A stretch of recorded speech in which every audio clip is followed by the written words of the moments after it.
সেই জায়গায় সিল কেন করা হলো না? ওই প্রমাণ থেকে সিল করা হলো না। আমরা তো জানতে চাই। আসিফ নজরুল ভাই একটু ফোন সরান না।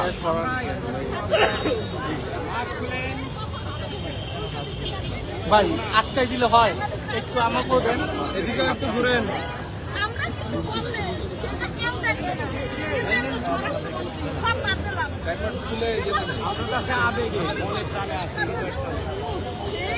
ভাই ভাই ভাই ভাই মারুফ নড়ায় না। আমার কোনো ধরো না একটু।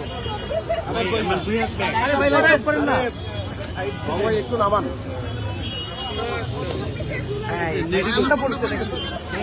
ভাই আপনার ফোনটা সরান না, একটু সরান না। বড় বড় দল ছিল না, বিএনপি জামাত ছিল না, মারতে তারা পারে নাই।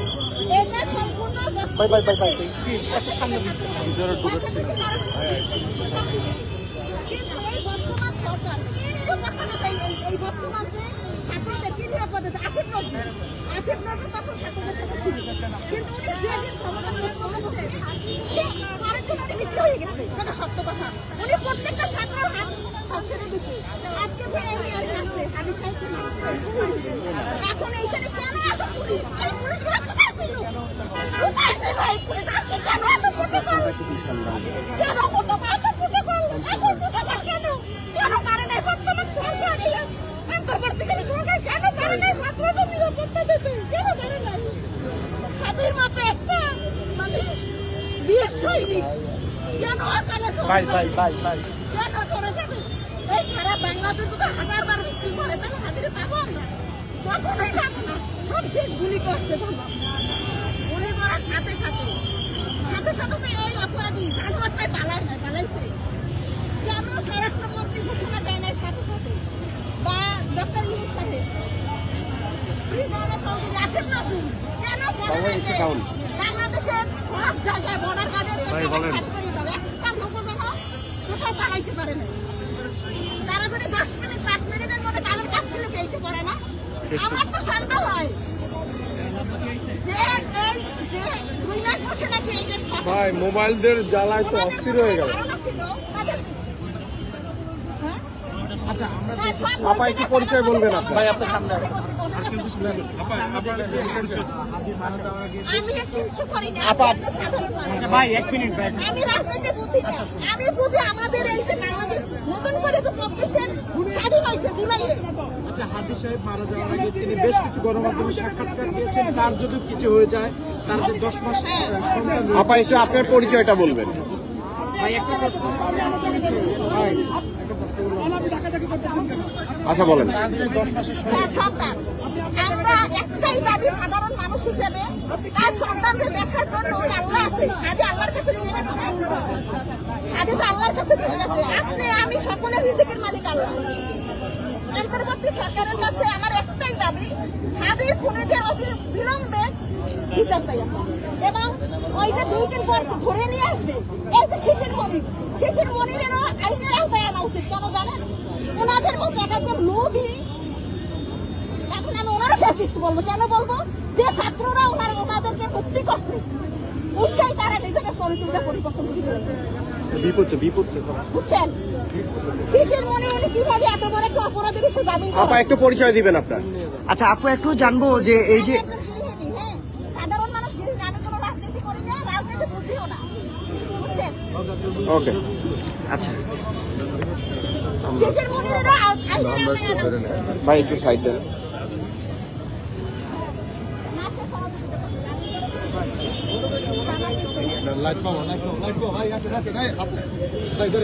ভাই আপনার ফ্লাশটা জ্বালান দি। আসেন আসেন। আপু এদিকে আসেন। সামনে দেখেছো ফলো করি আমার এখানে ভাই এই সাইডটা দেন, এই সাইডটা দেন, এই সাইডটা দেন। ওনাদের গায়ের উপর তো আর যাওয়া যাবে না।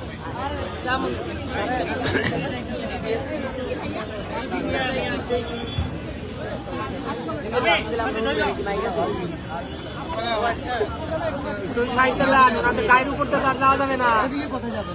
এদিকে জায়গা আছে? আপনি ওদিকে বাইরে ওই সাইডটা ঘুরে যান, ওই ওই গেট দিয়ে ভাই, ওই গেট খোলা আছে।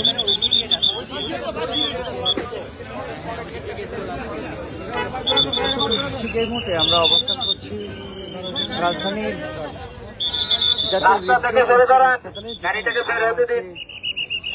আপনারা যারা রাস্তা আটকে আছেন, রাস্তা থেকে সরে দাঁড়ান। আমরা অবস্থান করছি ঠিক এখানে এবং আপনারা দেখতে পাচ্ছেন ইতিমধ্যে এখানে কিন্তু ওসমান হাদির সমর্থক এবং উৎসুক জনতা বেশ ভিড় করছে এবং ইতিমধ্যে কিন্তু এখানে আইন শৃঙ্খলা রক্ষা করে বাহিনী বেশ একটি নিরাপত্তা জোরদার করেছে বলে আমরা দেখতে পাচ্ছি।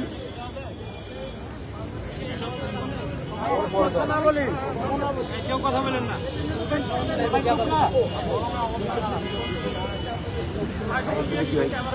ভাই একটু দেখি, আমাদের একটু কাজ করতে হবে না ভাই প্লিজ।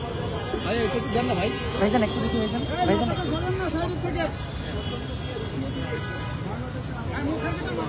ভাই ভাই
ওই সাইডে গেলে না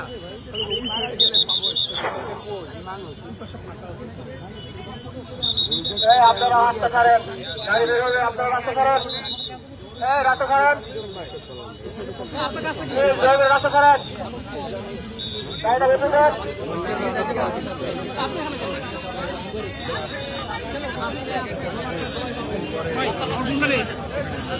আবার রাস্তা বন্ধ করছেন। বুন্ডা নিয়ে আসি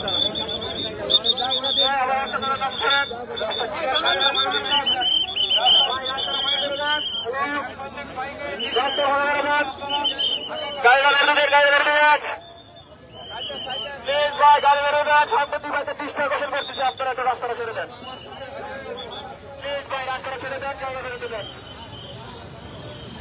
গাড়ি বেরোতে দেন, রাস্তাটা খারাপ করেন।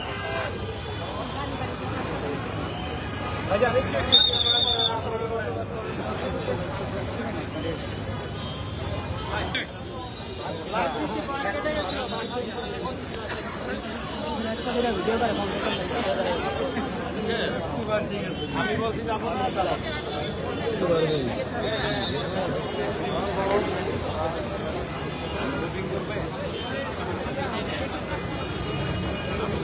ভাই।